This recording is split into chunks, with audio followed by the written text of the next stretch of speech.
सगळे पक्ष सगळे नेते हे माझ्यासोबत होते आणि तळेगावमधील सगळे मतदार बंधू आणि भगिनींनी अतिशय उत्स्फूर्तपणे मला त्या ठिकाणी मतदान केलं आणि चांगल्या मताधिक्याने त्या ठिकाणी मला पहिल्यापासून विश्वास होता की तळेगावकर जनता ही माझ्यासोबत आहे.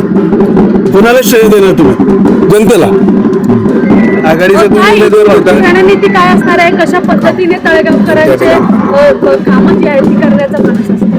मी याआधी स्वीकृत नगरसेवक म्हणून काम केलेलं आहे, त्यामुळे मला तोही अनुभव आहे आणि संघटनेचा मी 6 वर्ष अध्यक्ष असल्या कारणानं सगळ्यांना बरोबर घेऊन जाण्याचं मला चांगलं काम मला करता येतं.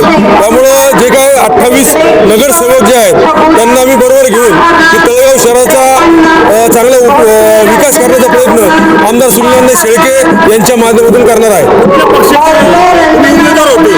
भारतीय जनता पक्षाचा मी उमेदवार होतो. माझ्यासोबत राष्ट्रवादी काँग्रेस, शिवसेना, RPP आहे, हे सगळे माझ्यासोबत होते.